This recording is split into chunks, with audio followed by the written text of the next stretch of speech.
Sometimes you ask yourself, are you successful? Didn't feel like a job to me. It was radio. It was fun. It was random things every day. Some days I was running and getting everyone coffee. Some days I was recording a video. Success. Local Minnesota podcast talking about people who have become successful in their own line of work, whether they've started their own business, had a side hustle, or just been highly successful at their W-2 job. And here we are connecting people. Tune in, see who's on board today. Hi, welcome, Jenny. Hello. I don't know if you guys heard that, but that's the familiar voice of Jenny KDWB. Jenny Luttenberger. Yep. Lutenberger. I practiced. Wait, it's Lutenberger, right? And I was like, yeah, that's right. And then you're like, you must have gotten in your head. You're like, Luttenberger. I am the person that when people are like, hey, you're a Minnesotan, can you say bagel? And I'm like, ooh, bagel? Bag? I am the number one person who says Noah now. When you ask me a question, Noah. And I'm like, oh, man. I used to think I had just like a minor Wisconsin accent since that's where I'm from. But now I've fully picked up the Minnesota accent. Oh, no. Yep, that's me. That's cute. Well, I think a lot of people here know her from the Dave Ryan in the Morning Show. Yes. She's got a couple other podcasts that she does too. Mm-hmm. And I mean, she's a promoter. She's famous on Instagram. She's oh God, famous. Pull it back a second. I'm okay. not famous. I just have a bit of a following. Okay. I got bunny ears up. She's famous on Instagram. But no, she's cool. And I think we're going to talk a little bit about how she grew up in radio. Really? Mm-hmm. I mean, you've been doing it a while. How long have you been doing it? Been part of the morning show for 7 years now, a little over 7 years, but also like intern on the show too. So kind of been in radio for a while. Mm-hmm. Yeah. So it's been a while. Is that a long time for radio or are most people in radio? Okay. They say in radio, you've never worked in radio until you've been fired from radio. So from some job at some point, and I have luckily never been fired yet. So I'm waiting for my time. We'll see. It could happen at any moment because that's just the industry that we work in. I'm just kidding. I don't have a fear of being fired, but it is a very cutthroat industry and you just never know sometimes what could happen. Is it like someone slips up on air, they say something wrong and oop? No, usually you get passes for things like that. Like I have straight up swore on the air on accident before, like complete brain fart situation, but it's more so budget cuts or layoffs or you weren't doing so well in ratings, and ratings are the main thing. If your ratings are doing pretty bad, then you are on the risk of being let go at any point. So, and that's why we have contracts in radio to save ourselves a lot of times. Yeah. Is radio union? I shouldn't say no. There are a couple people who are in unions. It depends on the market, but the market I work in, no, not union, but we do have contracts. Honestly, it's probably a little more beneficial for the company than for us, because if we become a big enough personality to them, they don't want to lose us to a competitive station across the street or something like that. And by across the street, I mean within the same city. So that's kind of more so why the contracts work. But then it is beneficial to us as a personality because we know we're safe for 2 years, and if we aren't, if we were to be cut in that time, then we get a payout and stuff like that. So yeah. Oh, so that's all negotiated too. I mean, it's just mostly severance, that kind of situation that most companies give you. Yeah. Oh. Not to get into the nitty gritty. Like there's more fun things about my company than being scared about being fired all the time. So she's scared about getting fired. Yeah. And, okay. So you started that long ago and you started as an intern. I did in college, like literally on a whim. People are always like, how did you get into radio? And I went into college thinking I was going to be Samantha Jones from Sex and the City. You were? Yeah. I was going to be like the PR girl who's going to all the parties and stuff like that. And I really wanted to do publicity for bands. I wanted to do something with music. That was my main goal. And so come college time, I got an internship with the morning show based on literally a tweet that was sent out saying, we're hiring interns. Send us your resume. I sent it in. The guy at the time who was the assistant producer messaged me and he's like, can you come in at 5 a.m. on Tuesday? And I was like, for like an interview? And he goes, Yeah, like a job shadow. And I walked in and they started training me and that was it. And I think the only requirement was that I showed up at 5 a.m. Like they did not care how good I might have been at the job. And nor did I know anything. I didn't know how to do radio production back then. And yeah, I just showed up and got into radio and I was a unpaid intern for a couple years, literally like almost 2 years. And then I got into the real world and that wasn't fun. I worked a full-time marketing job and it was not a bad gig, but I got a taste of what radio was like. And so I wanted to get back into it. So I did actually produce the Cities 97 morning show for about 8 months before I switched back to being on Dave's show again. So it was intern, 9 to 5 marketing job. Yep. Cities 97. Yep. Back to the morning show. Back to the morning. And I was actually only part-time with both the Cities 97 job and then the morning show job for the first year and a half, I think it was. And then I was applying for co-hosting positions and I got a job offer in Buffalo, New York. And Dave from our show, our host, he just didn't want to lose me. And so he fought for me to stay. And I mean, realistically, it was like my decision, was I going to take that or was going to stay? But I wanted to keep moving up in my career and I knew I couldn't be a part-time assistant producer forever. So I did decide to stay, clearly. And it's worked out in the end. I just kept moving my way up and now I'm just the co-host and executive producer of the show. Yeah. And I mean, I see you getting a lot of events too. And I know there's a certain aspect to it where like companies can hire you to do different promotions. Yep. It is. It's very sporadic with a lot of events. It might depend on something that we're doing where we partner with a different company who's sponsoring an event. So for instance, Aveda is one of our big sponsors for a lot of our events. So I'll often go host an event there that they're doing, but it's in partnership with something that we're giving away with them. And they're sponsoring like our big Halloween Boo Bash that we had this year. That was a big thing. Cool. But it's always kind of just randomly. We do a lot of stuff with Mall of America. So I mean, I've interviewed casts of Broadway shows or authors of books that are doing a book signing at the Mall of America and stuff like that. So it's always all over the place, really. Yeah. I think like my little cousin goes to all of those shows and you're at all of them. I was like, Jenny, can you get us backstage? Those are the texts that just don't get read. Yeah.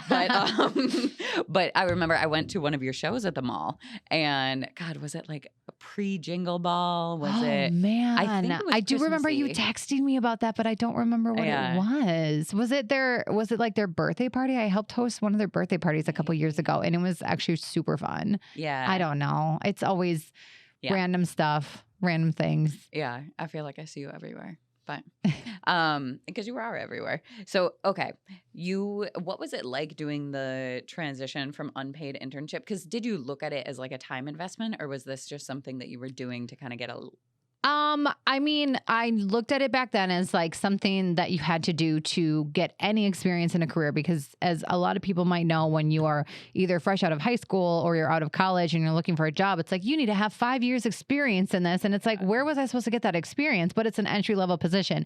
So I looked at it as, this is what I need to do to get some experience to start building my resume. So that's kind of how I saw it. And I love doing it. It didn't feel like a job to me. It was radio. It was fun. It was random things every day. Some days I was running and getting everyone coffee. Some days I was recording a video for them in the studio for some segment that they were doing. So it never really looked like a job to me, but there was just a point in time that comes where I've been out of college and I need to focus on something that's going to pay me. Yeah. And I was working 2 other jobs at the time. Like I always had either like a part-time serving job and or another internship. And so for a while I was just juggling 3 things at once. Yeah. For honestly, almost all of my 20s, I had 3 jobs at some point. Same. Yeah. No, same. And realistically, that's the only way to get ahead. Yeah, you do. You have to. And that's like, I know obviously you do real estate. So your whole like career is based off of building relationships and building like this trust with people that could turn into absolutely nothing in the end, because you just never know. And in radio, for me, starting off, when I was just a part-time producer, I was still learning and staying after and getting like teaching myself things, but then also shadowing other people just to get myself like to be that person that was indisposable. Like I know how to do everything at our radio station, and I can't say that for some of the other people that I work with. And nothing against them. It's just that like I got out of like the box that I was in of my position, and I taught myself more things. And then I kept going and going to the point where like I do a weekend show on KDWB. And the only reason I do that is because I put together something called an air check, where it's like an example of you being just like a little quick talk personality. So I put that together on my own, sent it to my boss and said, hey, can I get on weekends at some point? And then a few months later, he's like, all right, let's get you on. And I started like a weekend show from, it was like 7 to 10 p.m. to start on a Sunday. So it was like just a quick thing, like whatever. But was that just a one-off, or was no, it? I still do a weekend Sunday show. It's every other Sunday now. It's noon to 5. But because I put myself out there, it was able to get me more time on air, more experience on air, and just got me more involved in the radio station. And when you're well recognized in radio and people know who you are and they like you, obviously that is much better in every aspect of your career. So it was just an extra thing that I did. And I think in most careers, it's the same. If you don't go and do those extra things that you're not necessarily getting paid for, how far ahead are you going to get? Right. In your career. So many people are just like, oh, I don't want to work. Oh, I don't want to do that. And it shouldn't be work. Like you should be growing yourself and focusing on what you can expand to make yourself a better person for the sake of you. Yeah. And also like a lot of people, if you're in the right career, you'll like doing that stuff. Like for me, it didn't really feel like that much extra work staying after and shadowing someone who knew how to do all this production work that I didn't know how to do. It just was like, well, I'm learning. And it didn't feel like I was putting in all this extra crazy work. It's just like something that came with the job in my eyes. Yeah, for sure. I think and I think it makes you a much better host. Is that what you like doing the most, the hosting? Yeah, definitely. If you would have asked me that 5 years ago, I would have been like, yes, I love to be on the radio so much. Oh my God, it's like all I want to do. But I actually really grew into being a producer, and it just became, I got very good at it. And I mean, there's so many different aspects of being a producer. There's so many different things that you can be good at. And I'm very good at specific things. So there's some things I don't love to do. But I actually do still enjoy having the role of being the producer of the show, because I am still also the executive producer, and being co-host, because it's a good mix of the things I like with radio. So, but yeah, if you would have asked me 5 years ago, that's all I wanted. I just wanted to talk. I didn't want to do anything else. Like I just want to give me the mic, let's chat, whatever. But yeah, so I would say I'm still in a good mix of liking doing both. And I'm happy that I'm not always talking, that I'm not like, if Dave is on vacation, which has only happened a couple times since I became co-host, and I have to host the show, that is a whole different level. And I'm just learning. So it's only happened a few times. So I know that I'll learn and like lean into it and become better at it. But it's just, I'm not quite there yet to be like, I want to host this huge morning show, So when Dave's out of town, is it just, you're like, well, I guess we're going to listen to a lot of music today. Yeah, it is a mixture of that. Behind the curtain, we do replays of segments that have done well in the past, because we still want Dave's voice on the show. We don't want them to tune in and be like, what is this, a new morning show? What am I listening to right now?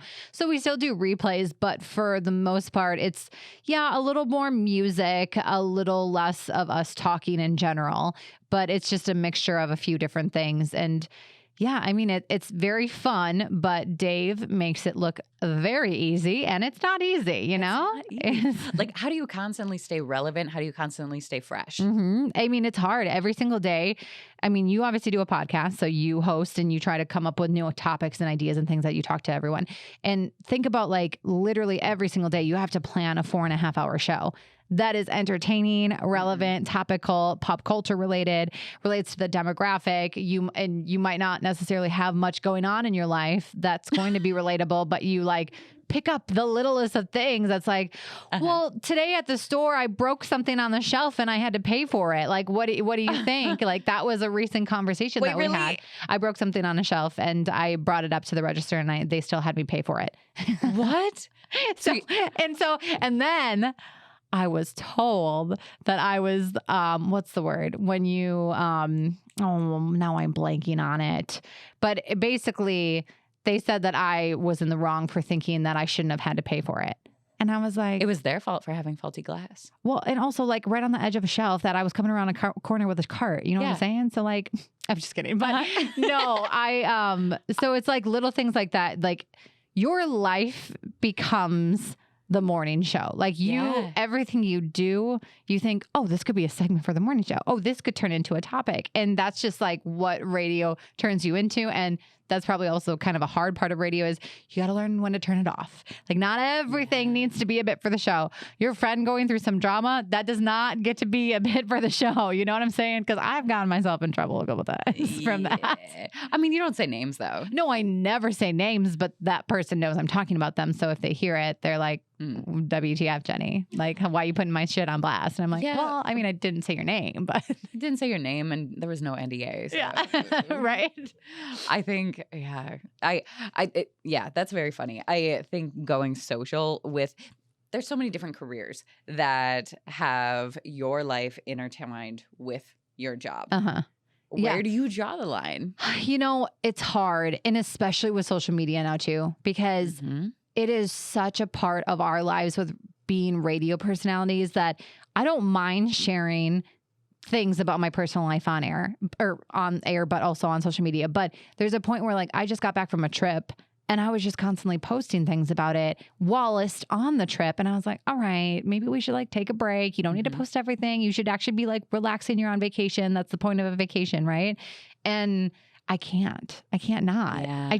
And to be truthful, I do like doing that kind of stuff, especially on a trip, because I love to selfishly look back at all that stuff, you know? Yeah. It's like, oh, I can go to my archives and look back at all these stories I posted about this trip. So, but yeah, I don't know where the line is sometimes. I mean, there's definitely a line. You're not going to hear about the really hard things in my life. And sometimes I do share about some of the hard things in life. But if it's something that I don't feel comfortable talking about on the radio, then I don't talk about it. And I definitely don't share it on social media. That's for sure. But I try to be as real as I can, because I think that's why our morning show works, is because we don't pretend to be people we aren't. We are who we are on the radio, on and off air. Yeah.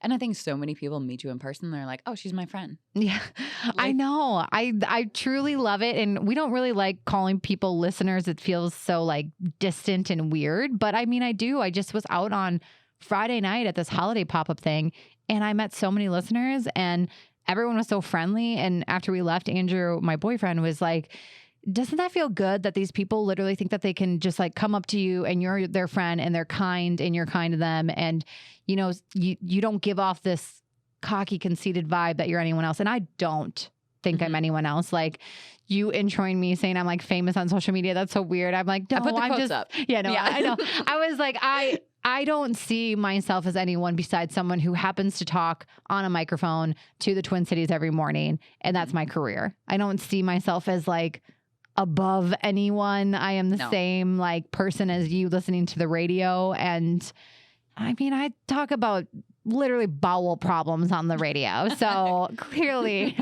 Well, I mean, some people might think that makes you better. Yeah. But Yeah. I think what's one thing that you said that you've shared on the radio recently that you were like, I probably shouldn't have. It's already out there. Honestly, I've been so good. I think it probably has to do with my boyfriend. I have told things that he probably would prefer that I don't share. And I can't think of a specific example right now off the top of my head, but there was a conversation probably 6 months ago where I told him, I was like, well, you're probably going to hear this from somebody else. Cause like so many people will like, he won't hear it. And then someone will be like, so I heard Jenny say this about you. Oh no. And so I was about to tell him, and he goes, you know what? Honestly, just don't tell me. And I was like, okay. And he's like, you know, maybe we could like pull back a teeny bit. And he's never, ever, ever been mad at me for anything I've said on the radio. But it is true. It's like, when I was younger, I talked so much about my personal life and so many different stories, especially when I was single. I had all the stories. And so now as an adult and becoming more mature and being in a relationship, there's a level of respect that I have to give to that relationship, that just because you're dating someone who works in radio does not mean you get to tell every detail and weird thing that happens behind the scenes in your home, you know? There's probably not weird things that happen between you two. Yeah, we're kind of weird. So yeah, there are some things. Okay, so there's secrets. Yeah. So we knew each other back. Like I remember the day that I met you was at a 4th of July party in a house without air conditioning. Yeah, that was my college house. My Yep. senior year of college at the U of M. No AC. We all laid on the hardwood floor and put like pieces of ice on us to try to cool ourselves down. I think we all took turns taking a cold shower at one point because it was so miserable. hot. And we all got like so unreasonably angry at each other. Yep. Because we were all just so hot. I've literally never had that happen when Yeah. the temperature made me angry. Yep. It was wild. I know. I think that was back when I was a server. I was a server at the time. And I think I had to work like a double shift the next day. So I think you guys ended up going radio the next day. or maybe that's what it was. But I think you guys or some people went out and did something, maybe saw fireworks, but I just went to my basement, dingy, moldy basement college room and tried to sleep. And it was one of the longest days ever. But yeah, no AC in that place. And that was probably the only day I can remember where I was straight miserable. Yeah, it was miserable, but a great time to meet you. Yeah. We go way back. We go back to sweating together. We did back before when rent was like what, $200 a month? Oh Probably my 5. gosh, the days. And so I think about those days and I'm like, were we cheap or were things more affordable? Well, I I don't don't know. remember. It's a whole economy thing. That's hard to like put into one like specific answer because I think, yes, things were cheaper back then because we didn't know what it was like to have some luxurious apartment that had a rooftop pool and a view of the skyline downtown. And that's what like on campus nowadays at the U of M, all of these new apartments have been built and they're all so fancy and they're not affordable, but either student loans are helping them pay for it or their parents are. And I was not taking out student loans. I think the cheapest rent I ever paid was $300 a month one semester. It was just for a semester. And then everything else was around like $500 a month. Yeah. And I look back at that and I'm sure nobody can get rent for that cheap anymore. Even if you're in a house of like 10 people, I highly doubt you can find rent that cheap on campus or elsewhere. Mm-mm. Yeah, I don't think so. I mean, I don't really deal in rental market. Yeah. But I think when I see a bedroom, I estimate for like $800 a bedroom. Yeah, for sure. It's a different era, but luckily I'm not renting anymore. Yeah. Let's talk about, I mean, I'm assuming Andrew was your realtor. He was, yes. So my boyfriend Andrew is also a realtor and Melissa knows Andrew as well. But yeah, he was my agent. And so I started looking for a house in the bubble of a million people looking because the interest rate was like 2.9%. So 2021-ish. And I had started looking in 2020 also, but I was on the phase of like wanting kind of a condo at that time because I was like, I just want like amenities and I don't want to take care of a yard and stuff like that. Yeah, all that stuff. Wanted the pool. So I think it started as like condo hunting, slowly turned into maybe a couple townhouses and then made me realize like I should probably just get a house because HOA fees are insane and you get nothing back from that. So why am I doing that? So yeah, I eventually bought a house in 2021 and yes, Andrew was my real estate agent. But I will say the closing present because he moved into the house once I had closed. So we lived together. My closing present was a king bed and a king mattress. So he did use his commission to get us a real nice ass king bed and king mattress and stuff. So that was kind of the trade-off there. But I did lose a lot of offers because I think I probably looked for 5 months, but it was during the time where you were competing against 20 other people on one house and you had to ask for offer so much more over. I will tell you the funny story of the day I found out that my offer was accepted. So I'm sitting in my 1-bedroom apartment on the deck. I think I was having like a glass of wine or something. And Andrew comes over and he just comes out on the deck and he goes, "Hey, yeah, so you got the house." And I go, "Wait, what? Are you joking?" He goes, "No, you got it." And I go, "Are you blanking kidding me right now?" I was like, "That's how you tell me after I've been looking for like 5 months and I've had my heart broken time and time again." He was bored. I know he was probably like, whatever. And I was like, I was expecting a bottle of champagne. I thought there was going to be like confetti when you told me I finally got a house. And so it was a shock because I definitely thought he was kidding because I didn't offer much over. And it was in like, I live in St. Louis Park and it's like all the people around our age are like we're trying to live there. So it was just like the same kind of like people I was going up against, and I probably didn't make as much money as half of them did, or maybe mom and dad were helping them with a down payment that I did not have help with. So yeah, that's how I found out I got my house. At least you had wine right there. Yeah, right. But no, that's so funny. I mean, that was a wild time for realtors too. Mhm. Like, and our task list was so long because we had so many buyers that were going through what you were. Yep. So, and I always like to try and call or like do something special when I find out they get it accepted. Yep. But it got to the point where I'm like, do you want a text? Yeah. Like, yeah. You're like, do you want me to break your heart via a couple words through text, or you want the phone call? Yeah. That was a very valid conversation in that time. That was a hard market. I can imagine. That was tough. But yeah, you got your house Mhm. and you guys are all moved in. You got a king bed as a closing present. Yep. I guess I got to up my closing present game, but Well, that was only because he knew he was making a pretty penny off of commission, and he was like, well, I am making all this money off of you. And truthfully, like, I kind of took over getting everything else for the house, which is fine because like I'm just a psycho and I want ownership of my furniture and stuff, even though like we've been together for a very long don't think time. that's So a it's like, psycho thing. whatever. Like, so yeah. So it was kind of like, that was his big contribution, which I'm not going to lie, wasn't cheap because he got nice stuff for us. But yeah, it was good closing present. yeah. I mean, you guys are never breaking up. So Yeah. it's basically like he bought himself a bed. Yeah, exactly. No, that's cool. I think the first time I met Andrew was during that crazy period. Mhm. He had a listing. I don't remember what it was. But so I called. I had a whole business conversation. I'm like, are you Jenny's Andrew? And he's like, yeah. So I think like you must have said like, oh yeah, I know this realtor. Da, da, da. So it was nice for you to do the soft intro for us. They always say that you like what one person knows like 8 realtors or something. I don't know what the actual number is, but truthfully, like when I started dating Andrew, he was just becoming a realtor, and I couldn't even think of many people besides you. So I'm sure I brought your name up a couple times because he's worked for Dynam Realty where you used to work. And so I think I brought your name up, but then I was like, I actually don't know that many other realtors anymore. Good. I think I know one other person from my kickball league, but like I vaguely knew he was realtor. So I didn't remember him to be that. I just knew him from my kickball league, you know? He must have. Because I was in the kickball league, but that was right when my career took off. Oh, yeah, that's right. You did. Yeah, did I went to one game. Team? I was on your team. There was one team that we had where we had like 30 people on the team, and only like 7 of us would show up of like the 30. So it was one of the hardest seasons because I was constantly looking for subs. And I was like, how do we have 30 people on this team and nobody comes? Yep, it was me. It was my fault. No, that's okay. I think I went to the first game and I had to leave early anyway. Yeah. And it was just... yeah, that was my first busy year ever. And kickball's had a hard time for real estate. Like, well, yeah, I mean, it's like right in the heart of, evenings during the week when people are available to look at places. So I can imagine.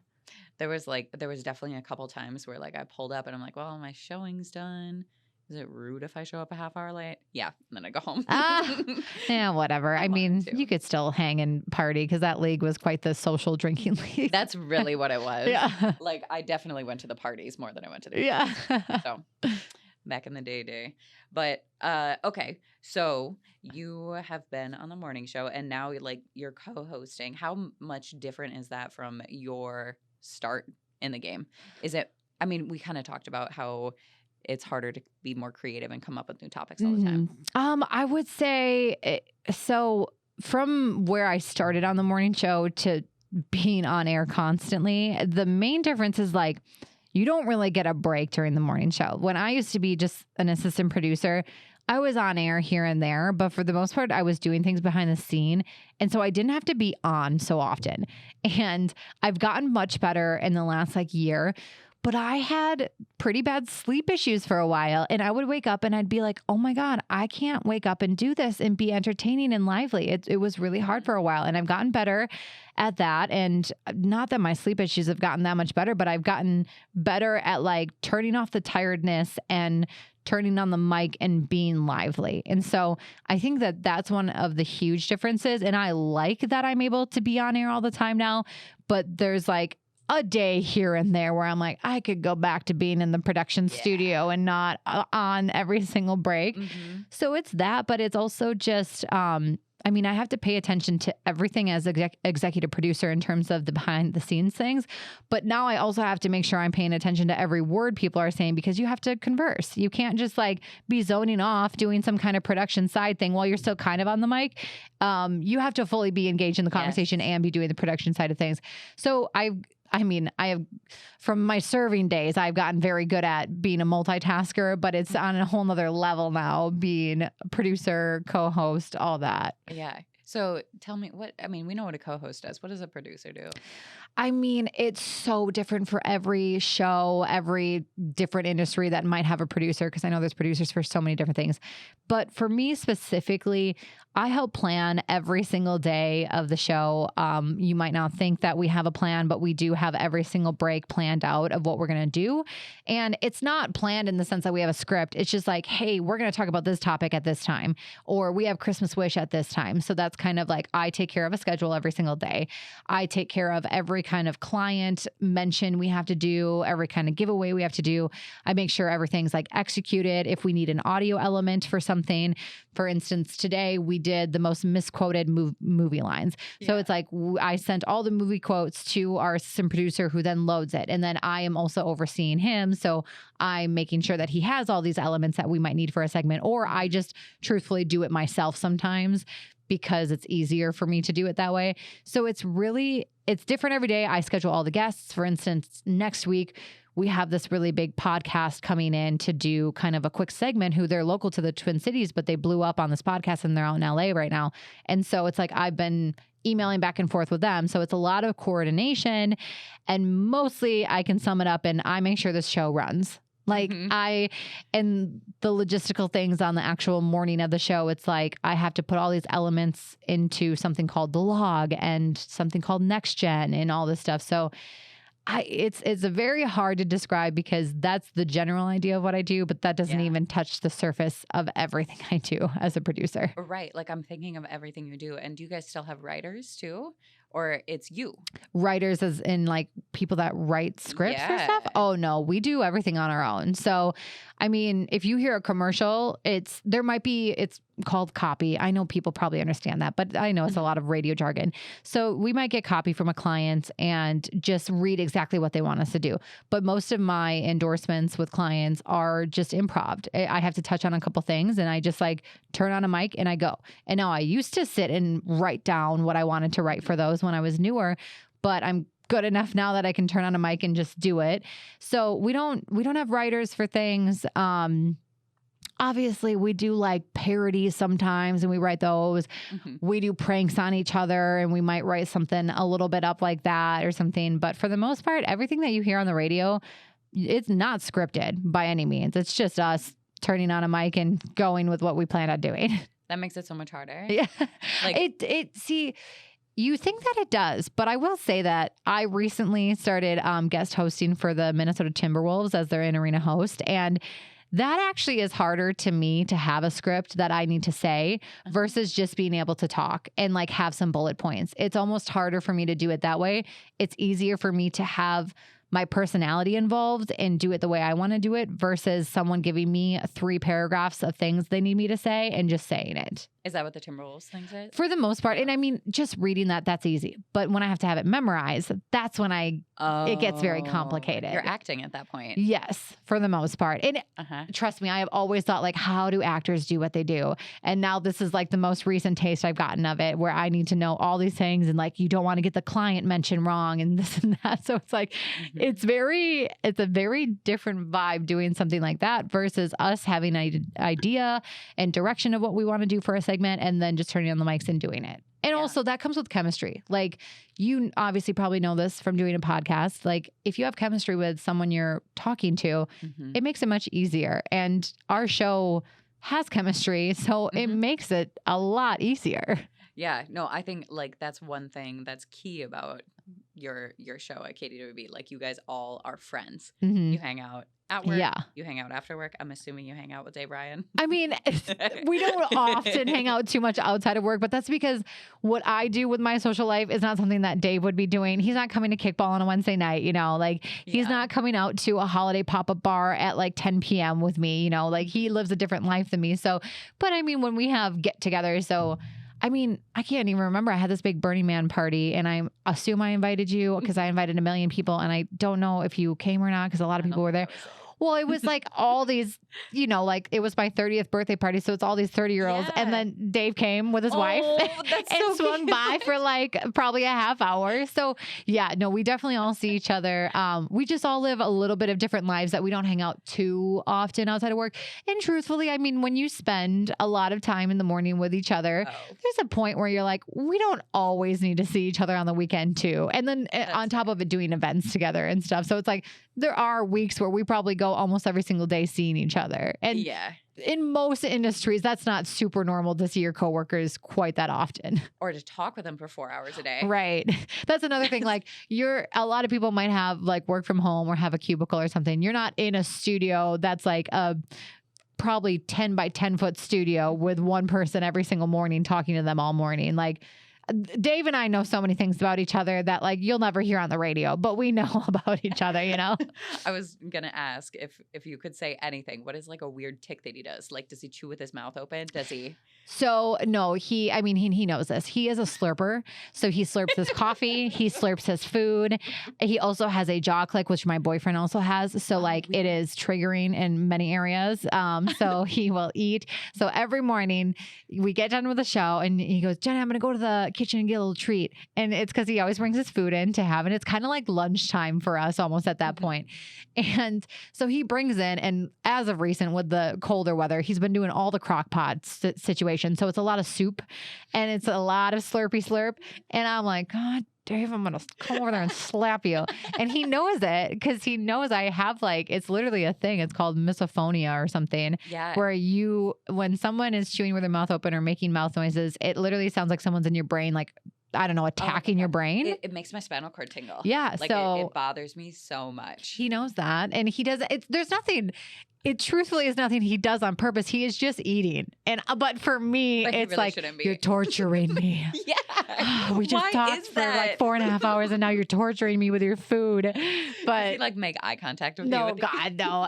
And truthfully, I've gotten good at ignoring it for the most part, but it's been a thing my whole life. It's not just him. It's anyone who is somewhat of a little bit louder eater. So is slurper the official word for people? I mean, with what he does, yeah, because he's not like a big like chew with his mouth open kind of person, but he does love to slurp. It's like if you have your coffee and it's got a little bit of coffee on the top of the cap and you like slurp that up first and then you start drinking and you're slurping it as you drink when it should just go in your mouth and you swallow, and that's what she said. Or he. But that's what Dave said. Yeah.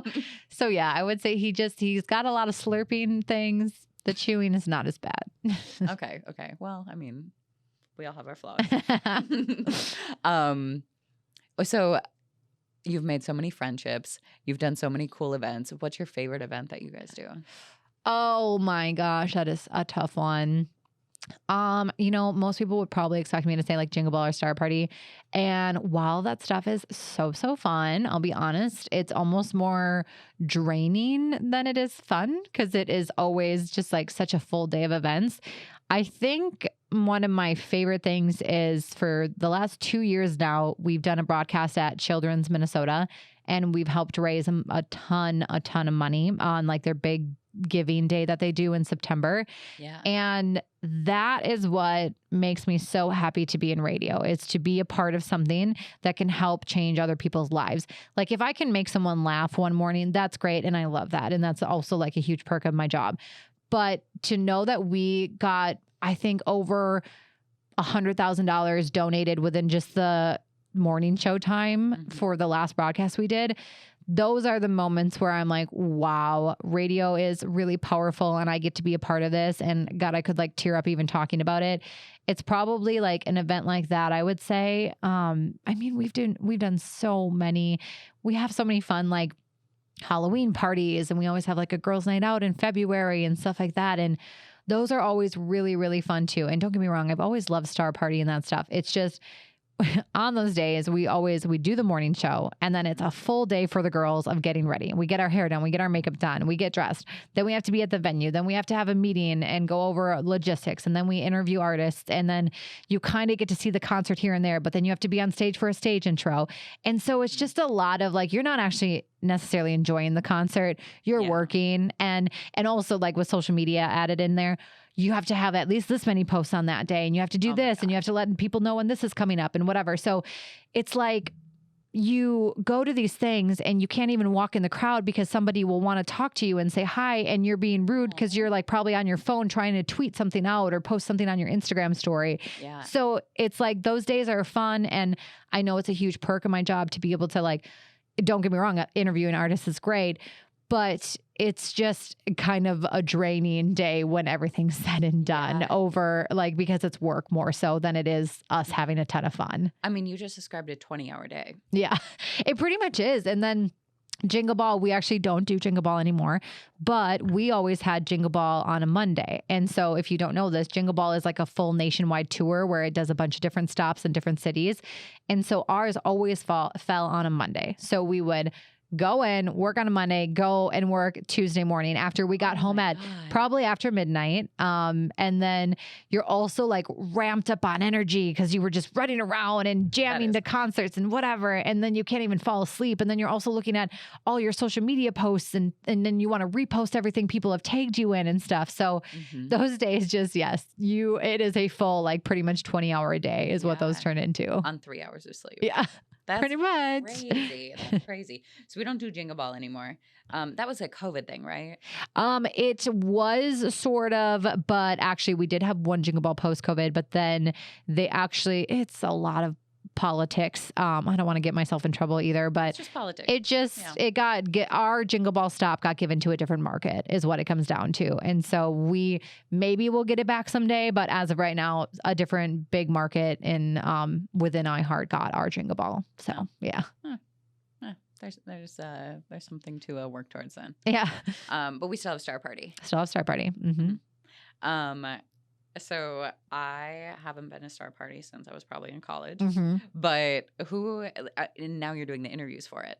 Yeah. I mean, sometimes like the last one we only had 4 or 5, I think 5 artists. So Fallon and I did one interview together with the artist Jax. So it wasn't like a lot of times everyone gets like 1 to 2 interviews. And so now with like less, it's not as many interviews, but I would say like, it's the one thing in radio that I haven't done a ton of. I don't do a ton of artist interviews. So I feel like it's the one thing that I want to get better at. But there's not as many opportunity anymore, truthfully. Like another kind of behind the curtain with our industry is most artists are not doing things like Jingle Ball anymore. They just want to do their tour. Ever since COVID happened, like they want to make money on doing their own tour. Lots of artists don't do interviews or meet and greets anymore. Really? I mean, you have to be at like a certain status, of course. Like you can't be, like Taylor Swift, obviously she will not do a single meet and greet or interview anymore because she doesn't need to. Right. But like if you're a new starting out artist, you bet your ass you should be doing that kind of stuff because that's part of your job to like continue to move up in like your career. But yeah, it depends on a certain level. I'm not going to name the name because I don't want to get in trouble with my company, but I had 2 artist interviews at our last Jingle Ball. That would have been 2 years ago. And one of the artists bailed and said he wasn't going to do it. So that'll give you enough info right there if you want to look at the lineup and see who was there. But he said no, and I know his record label rep, and she apologized and was like, I'm sorry that he doesn't want to do it. And I was like, oh, I didn't even know I wasn't doing it. Like I thought this was still on. I was like, but cool. Honestly, I still had one other one and I was like, cool. I still had the other one. But that person was definitely not at a level in my eyes to be saying, nope, I'm just not going to do the interview. I think that it was a really rude thing. And and then also radio people talk. We know who are jerks. We know who like is a jerk in an interview or who isn't very friendly and stuff. But radio people also are known to be super annoying and make people do stupid shit during interviews. So it's like, I can understand where artists are coming from sometimes where they're like, no, I'm not going to do this dumb, like Fallon hates it now, but Fallon, that's also part of KDWB. she used to do something called like Hot Dish. And it was kind of like Zach Galifianakis. I forget how to say his last name. Galifianakis. You're right. His like bit where he did Between Two Ferns, where he just insult people. Oh. So it was kind of like that while they ate Hot Dish, and she did it with like Fall Out Boy, and like it almost and so you have to keep like a straight face as you're like insulting them, and it became this thing where artists are just like, I'm not doing this stupid shit anymore. Like, you know, it's a lot of like, it's a gimmick. It is. And I know a lot of radio DJs will ask people to do like the latest TikTok trend with them. And I will never be that person that's like, can you give me at least like 5 to 10 extra minutes of your time? And we're going to do this TikTok thing. Dance with me. Right. It's like, I am not going to inconvenience you. It's nice enough. Like, in those moments, I'm like, you must not think that you're going to have a good enough interview if you think you have to do this extra thing. But also it's like self-promotion. And I understand that. And those people are hustlers then that are doing that stuff. But I just don't want to inconvenience the artist. So I don't. It's not my thing. And realistically, that'll probably get you further. Yeah. It will. Because Yeah. you'll have a bigger reputation. Yep. Versus... Mm-hmm. For sure. Yeah. Do you do anything that is gimmicky? Do you like I don't see you as someone who... I mean, I will say that, like I said, we are who we are on the radio, but there is an exaggeration to ourselves on the radio. So, I mean, I'm trying to think. So back when I was younger and single, I was partying a lot. And so it was like all these stories I was coming in were of me partying and doing all this stuff. And nobody was seeing all the things I was doing on the side. The fact that I was like doing a triathlon, doing a half marathon. I was volunteering on this teachers panel thing for Minnesota Teacher of the Year, like all these other things. So it was like we would play up the party girl character of Jenny and then never see the other side of me. And people would judge me based off of that and think like, I'm only this. And it wasn't even like I already was a party girl. It was like a whole nother level of what everyone else would say, because it's like we joke around with each other. We make fun of each other, whatever. And so that became a thing where I'm like, we got to talk about other things, because I'm not just this like one person who parties constantly. I do a lot of other things. And so I would say that, like, not gimmicky, but we all kind of play a character and it becomes exaggerated. And then if you don't understand us well enough, you don't always understand the exaggeration or the sarcasm. So that's something in radio that we always try to work on. We try not to be too sarcastic, because we learn that people don't understand sarcasm. Right. There are so many people where it just does not translate. No, not at all. Like, okay, this is a good example. Literally the other day. So I had recently been on this trip to Tahiti, and I talked on like multiple podcasts on the morning show about these really dangerous hikes that Andrew and I did, because they were basically ridgeline hikes, and you step your foot an inch to the left or right, you're like falling off to your death pretty much. And it wasn't like to the extreme where we were on like pointed rocks, but it was to the point where like the path was very, very thin. And so I see then on Instagram, on my random algorithm, this couple that's like Instagram versus reality. And it's this girl showing this beautiful thing of her hiking from a distance, but then it's like the close up of her like literally on her hands and knees crawling across this ridgeline that's like rocks. Okay. Oh, it sounds so scary. Not something though that you see in Tahiti. So I post this and I go, actual footage of Andrew and I hiking in Tahiti, when it clearly was not something you would like. The landscape was not something you would see in Tahiti. And I got multiple messages from people being like, oh my gosh, honey, this is so scary. I can't believe you did that. And I was like, what? No, that's not me. Like, okay, I know I said actual footage, but it's not actual footage. Like, that was the sarcasm there. Like, it was just like an example of almost how Andrew and I were hiking in Tahiti, but that wasn't actually us in it. And so people were like, Jenny, I can't believe that's so scary. How could you do that?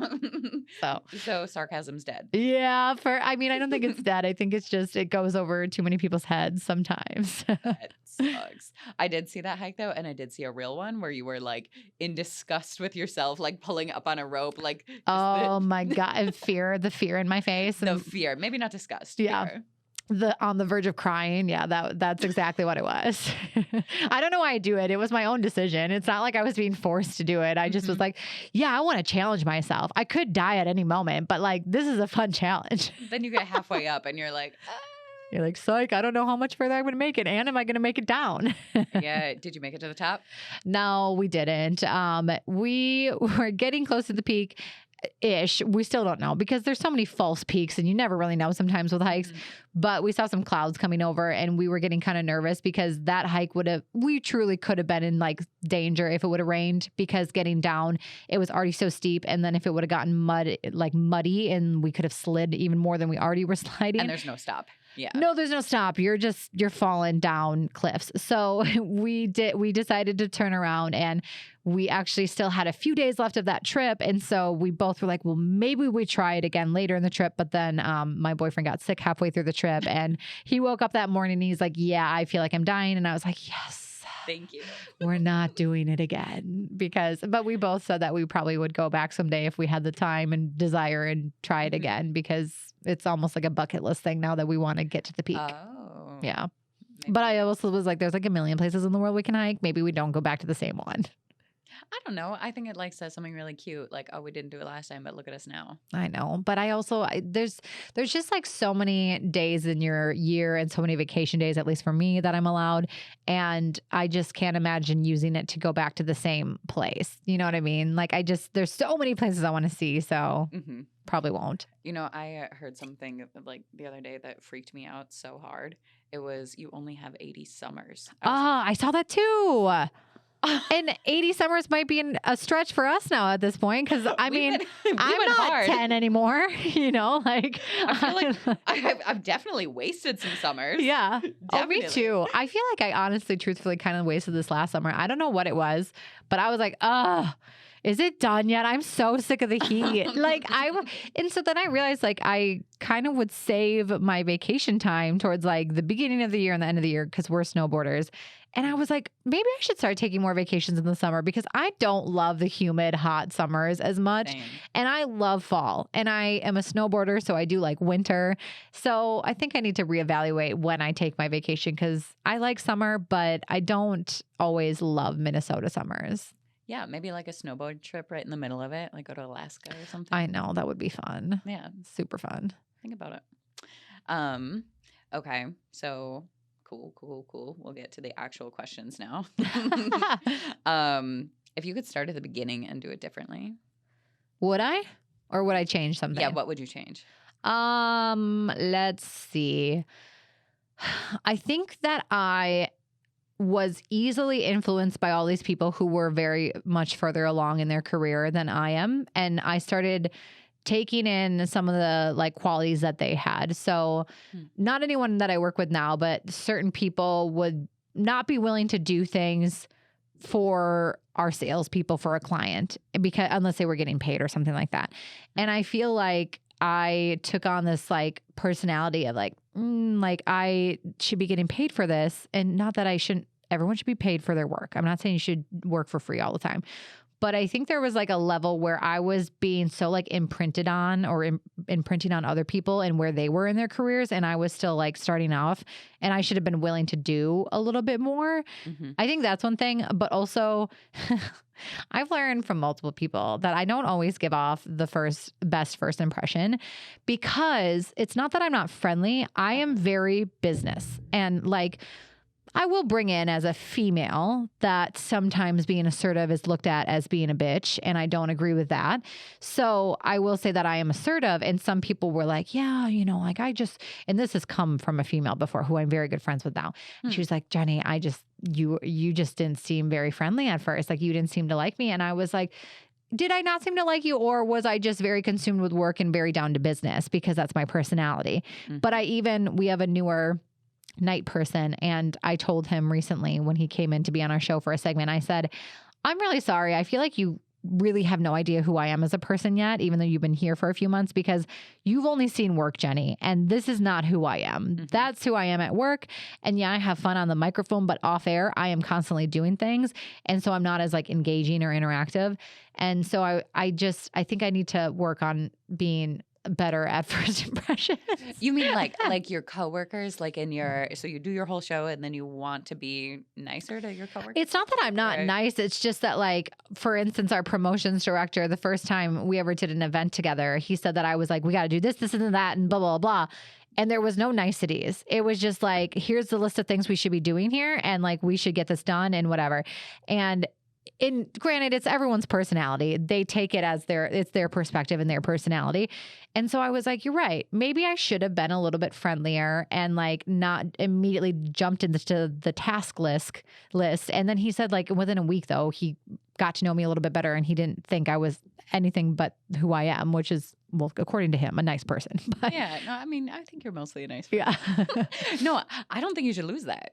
I mean, I think I don't want to lose it because I'm never going to. I know who I am. I have always been the leader of the group project. That has been my personality from the get-go before I was ever in radio. And that's kind of how I describe myself a little bit on the show of how things run. I'm almost like the leader of the group project. And that does take like a lot of assertiveness because you have to delegate, but then you also have to be so on top of so many different moving parts. So I'm not ashamed of my personality when it comes to running the show and stuff like that. But I do think like I could ask someone how their day is before immediately being like, hey, where's this? You know what I mean? Like, No, like, yes. And like, those are your coworkers. yeah. Like, I think... I don't think it's a bad thing to be assertive at all, especially you're at work. Like, are you supposed to be friends with them? Like, I don't know. Yeah. I mean, our environment, I think having done different industries, we are a very friendly environment. We are not your normal coworkers. We know too much about each other to be normal coworkers. So it is a little bit different. I would say, yeah, at like the last marketing position I worked at, no, I wouldn't have cared as much if I like sort of hurt someone's feelings. But this is more of like a friendship. Like we're all friends. We all probably, outside of just like events, outside of like our normal work hours, we see each other at other things. So I think that's where it kind of gets a little murky with our industry because we're friends also. It's an industry thing. Yeah. Okay. So I mean, maybe like, because the question is like back at the beginning, you would have been nicer or shown more niceties. Yeah. I don't know. I think you're in the spot now where be nice, show people that you care. But sometimes the best thing to show people that you care is to help them succeed. Yeah. You know? I agree. Some people don't care about that. They just want to have fun. I'm just kidding. Well, I have great coworkers. Yeah, no, you do. I mean, and you do have fun too. It's like if it takes people a week to figure out that you have fun. Like, Yeah. Yeah. Right. Yeah. It's okay. Mm-hmm. No, you're doing amazing. You're Thank doing you. good things. Thank Yeah. you. You're exactly what you're supposed to be doing. Success looks different to everybody. Yep. How would you define it? You know, we've talked about this before on our show, and it's funny because everyone's personality is like very different. There is a level of like financial success that I put into that, but that's because I come from a family that didn't have money growing up. So that's not the key factor for me, but it is a factor. I want to be able to live and like not be super stressed about money. But I think also I want to feel good about what I do and I want to be happy at what I do. And there have been times where like, not in my current career, but I felt like as a server, I was making good money. Like for like a 22-year-old, I was making really good money as a server. But I wasn't happy in what I did. So I didn't feel successful whatsoever. But I look back on that and I think, but I was successful in certain ways, but in my standard, I wasn't. And I also think like if I lost my job today, I would go back to serving and I'd have no problem with it. And I wouldn't look at it as not successful. Like I'm still working. But I think with success, I want to be happy and I want to be doing something I like. And I've worked a job before where I had Sunday scaries and I never, ever, ever in my life want to feel that way again.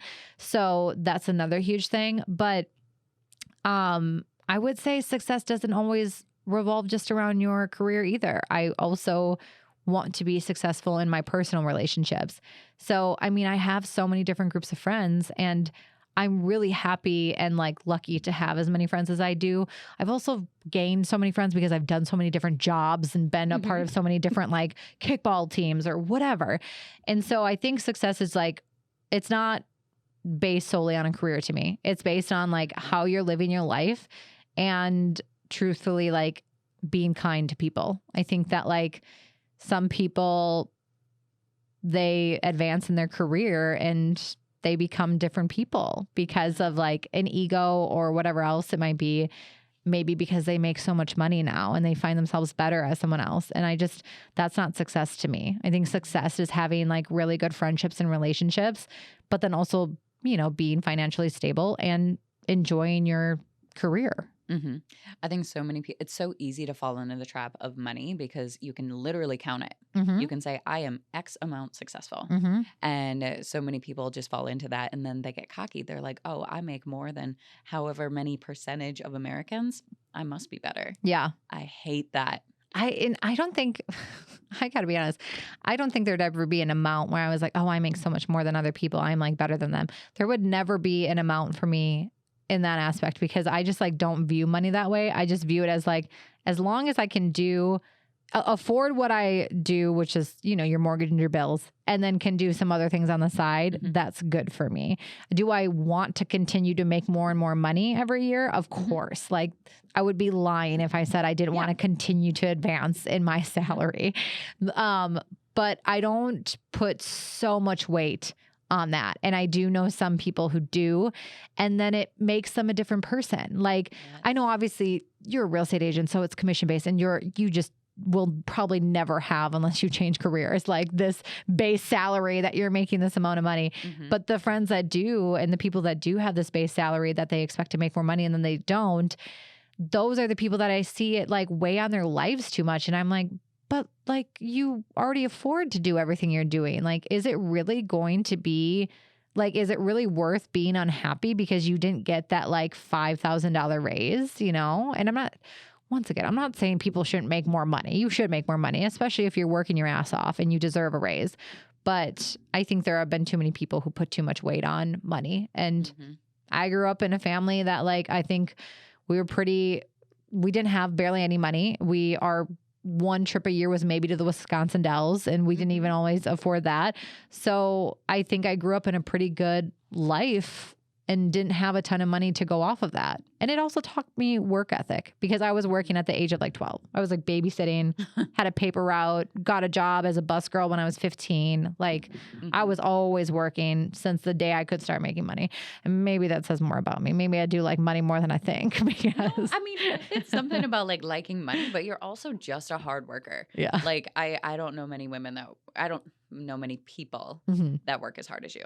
Oh, thank you. I mean, think about it. Like you were, even when you were an intern, you were staying late and learning all of these extra things. But going back to money, like I think that's the biggest difference is when you see money as an amount, that's a scarcity mindset. But when you see money as a tool, that's the abundance mindset. Yeah, for sure. So, exactly. That's a good way to put it. I like that. Yeah, there we go. So I think like that's a really healthy way of looking at success. It's just I'm getting enough to do what I want to do. Yeah. I like that. Right? Yeah. Like so many people are like, oh, if I could only make this much, if I could only make this much. And then they get there and they're still unhappy. I know. And I feel like you kind of also, I don't know what the exact number is, and this comes from my boyfriend who spews random shit all the time that I don't know how truthful it is. But I swear he said, and this was probably a few years ago, so it's maybe changed with inflation.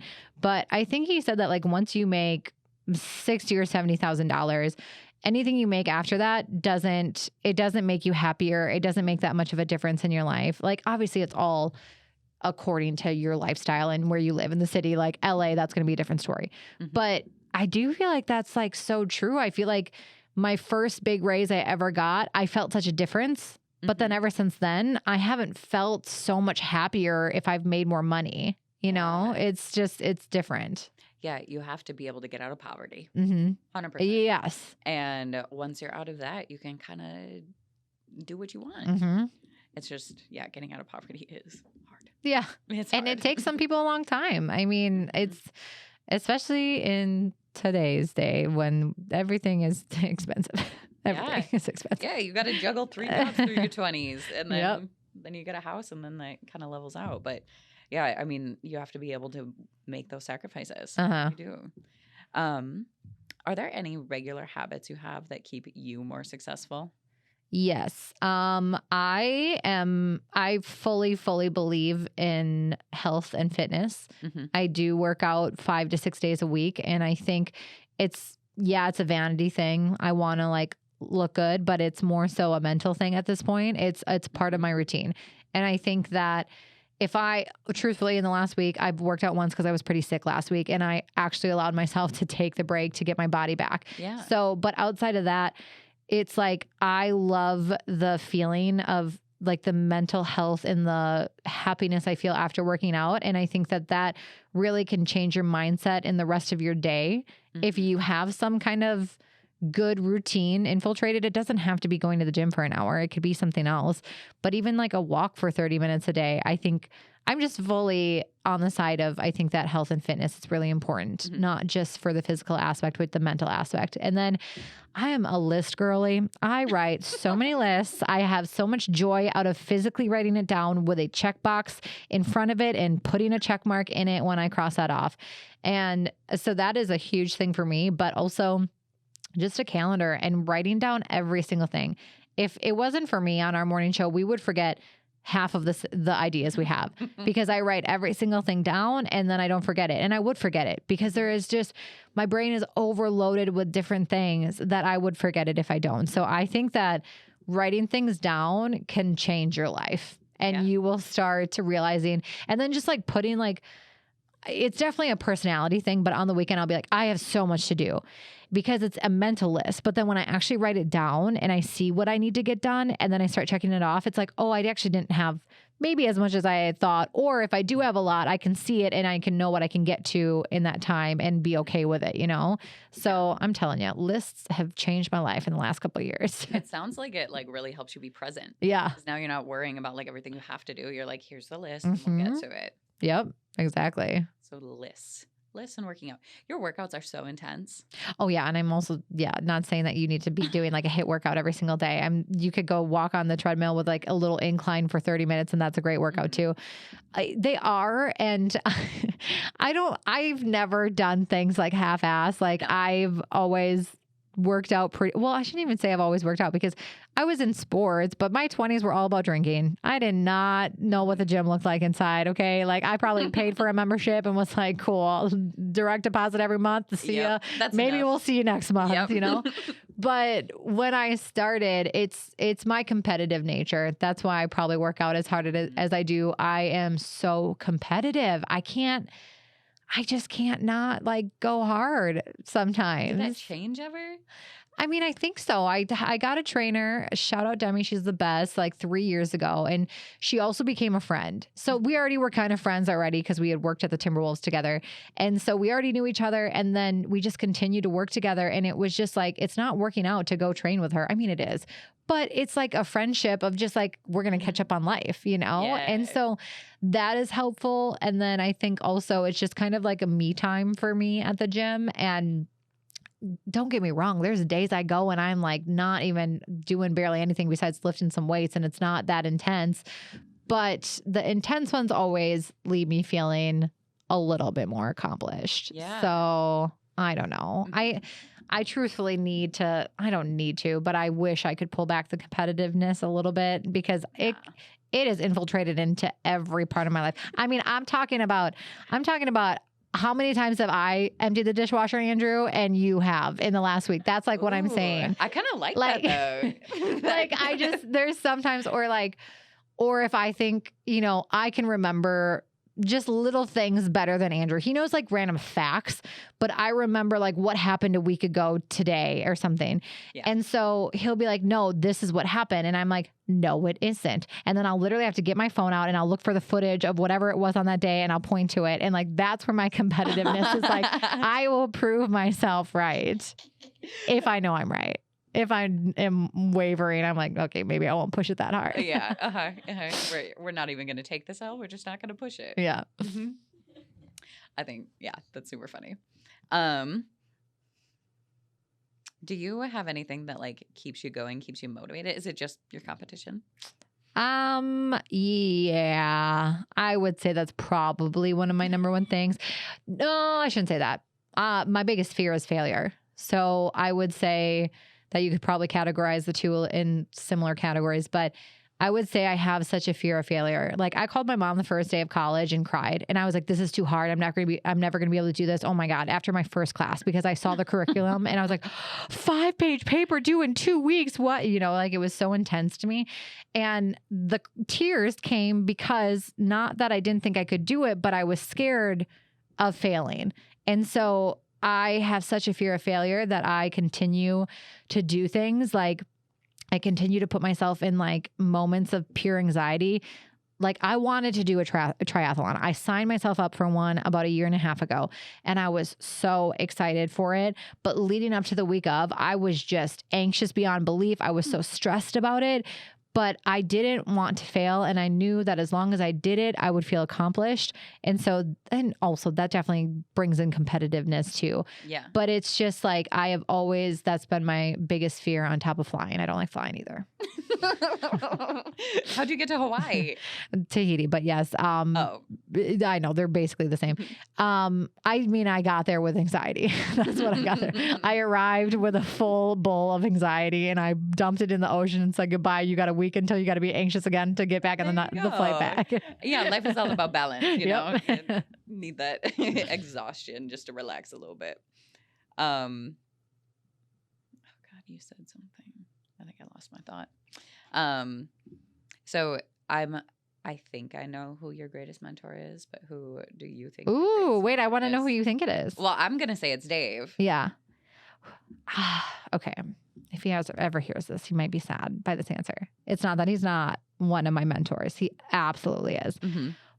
But as a female in radio, I would give it to Fallon because I have learned a lot from her. And she's the reason I ever got back into radio because she took the time to get coffee with me one day when I was working a job I just didn't like. And literally either that day or the day after, she was like, hey, Cities 97's looking for a producer. You should apply. Wow. And so she kind of helped me out, like told me about the position, got my foot back in the door.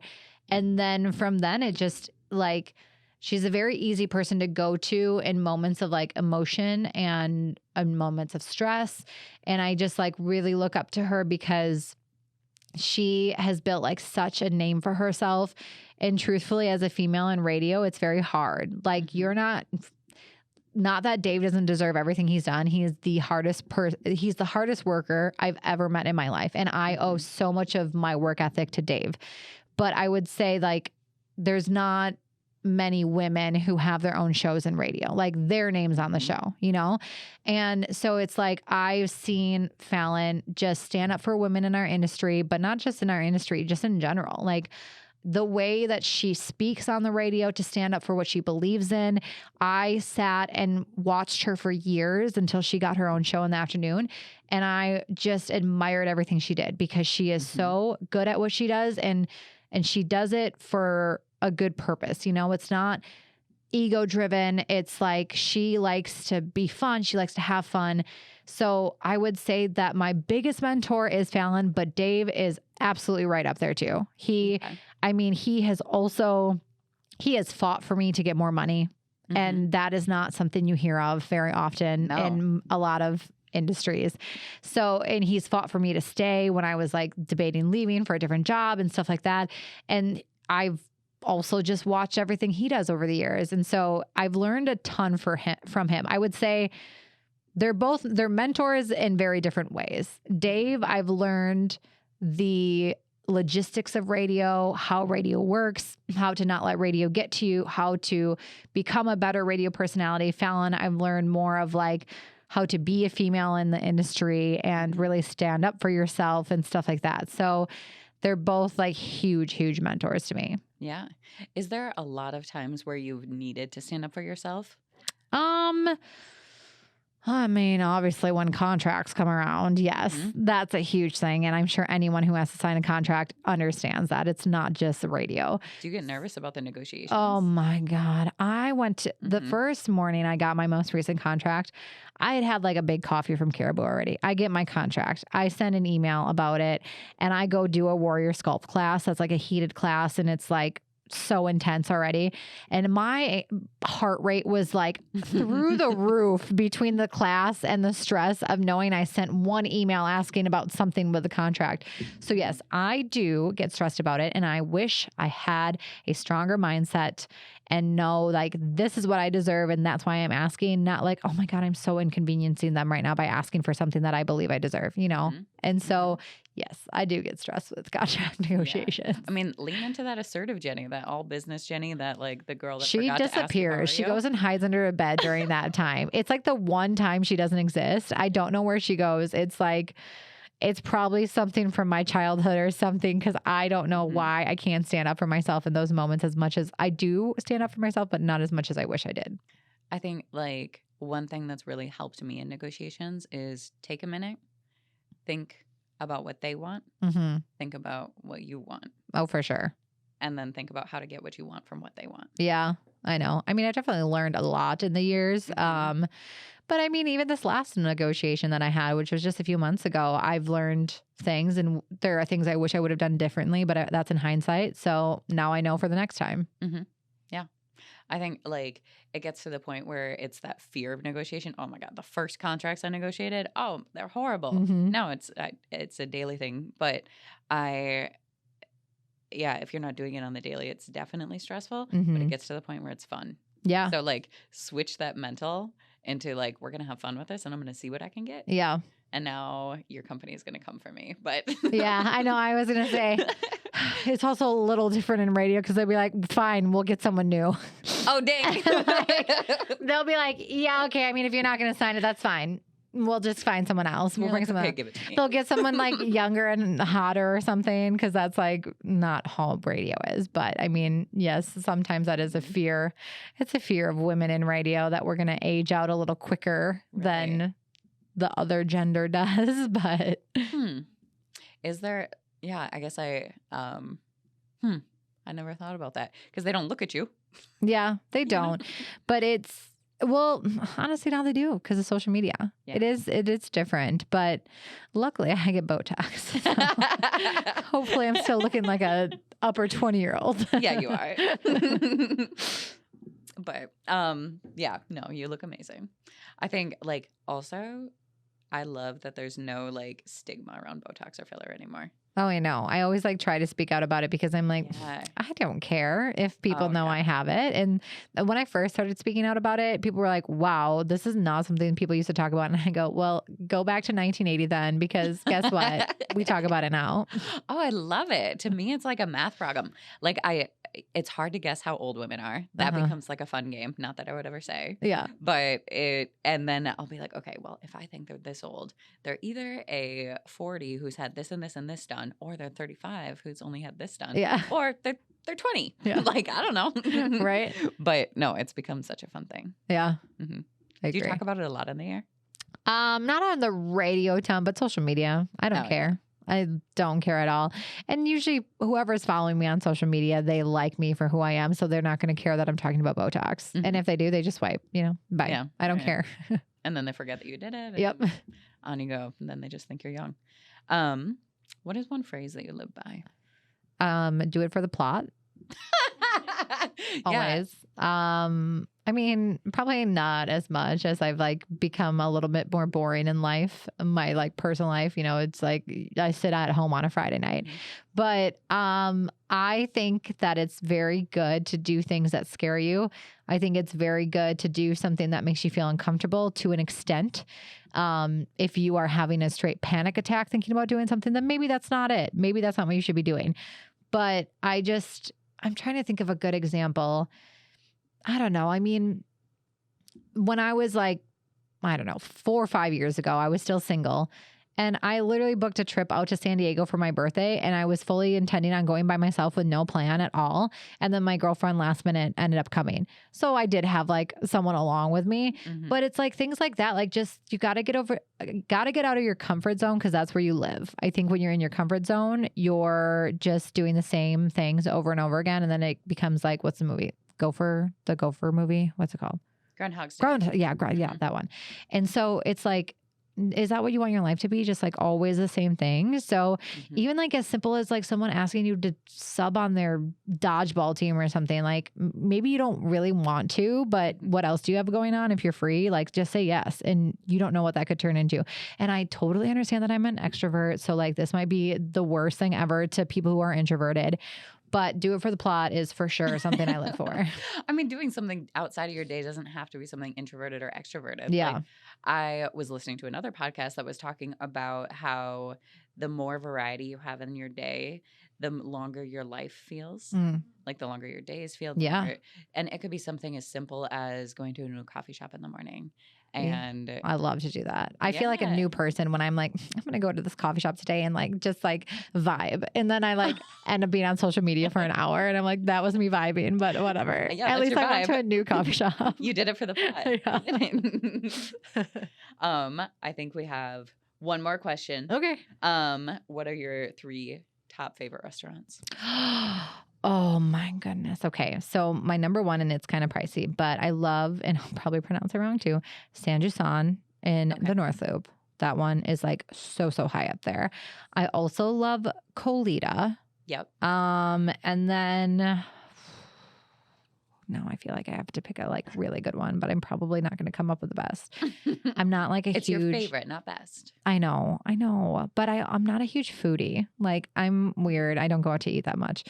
But I have to go with like the old trusty Revival. Revival is like, I mean, I live really close to the one in St. Louis Park. So that's kind of where I'm like, and Andrew actually used to work at Revival in St. Paul. So we know what to get because that man's like, we get this and this and that and this and whatever. And then when we get something, he's like, they just don't make it the way they used to. And oh my God. I'm like, okay, whatever. It's still amazing, but it's still the best. That's cute. Do you have anyone else that you think would be really good on the show? You know, I thought about this because I know you had kind of sent me some of your questions ahead of time. And I do. And I feel like you might think I'm going to like send you like a big influencer or something.